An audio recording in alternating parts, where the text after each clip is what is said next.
Alright, hello everyone, this is Coach Chris and I'm going to be giving a quick tutorial on the brand new flexible dieting guide template that I've created. Now this is meant to be a tool for my existing clients. Recently I ran a survey about diet preferences and the masses came back to me and said yes, we prefer flexible dieting, meaning that they got to choose their options as long as it fit to the macro goals that I had set out for them. So this is the result of that. It's a tool that I worked very hard on to make it as easy as possible for clients to know that they're eating the right foods, but most importantly, it's the foods that they like, and they know it's in the correct portions in order to hit their macronutrient goals. So I apologize if there's some delay between my voice and what's being shown on the screen.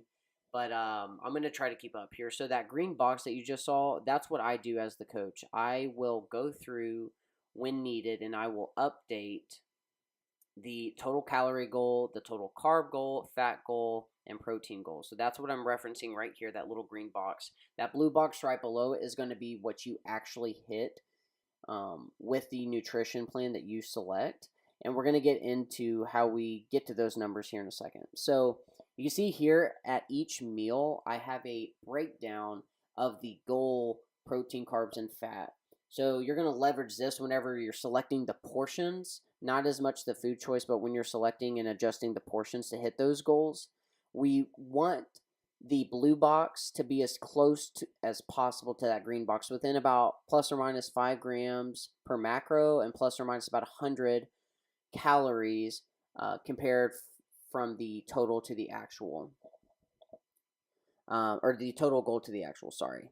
So you can see on the left where my mouse is, I'm just pointing out here that those are your categories. So you have your protein sources, you have your low density carb sources, you have your high density carb sources, and then your fats, excuse me. So what I'm going to do here, and I'm just going to go through one example. So meal one, it's breakfast time. So I'm going to select the protein sources that I want. And a quick note, I think it is most important to select these sources first, deal with the portion sizes after, because those are going to be a lot easier to just adjust as you need to. So I'm selecting here, what do I want for my high density carb source? I'm going to go with oatmeal, and let's see, I'm going to add some fat in as well.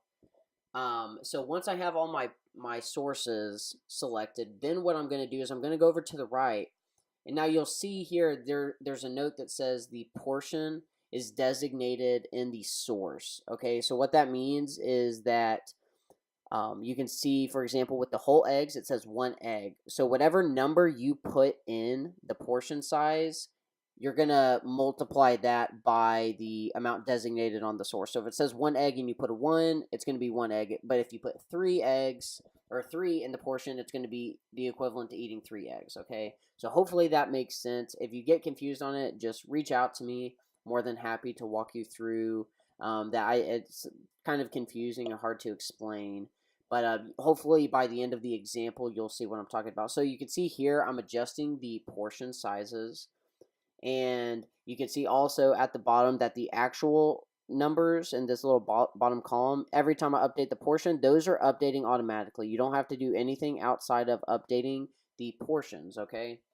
So I'm updating. I'm going to continue to update the portions here for each source.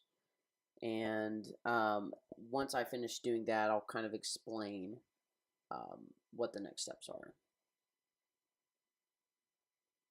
Okay, so I've finished selecting all of my portion sizes. Now you can see here that these macros came out to pretty darn close to what my goal was. And those will automatically track in that blue box that I talked about earlier.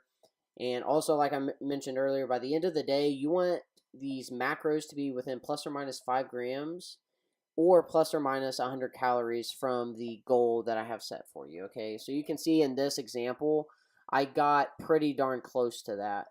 So hopefully that gives a good idea of how you go through and selecting the foods. You can do this up to for 6 different meals, and it'll all add and all track automatically. You don't have to do anything except choose the food sources that you like and then update the portions as needed to where you're hitting your goals.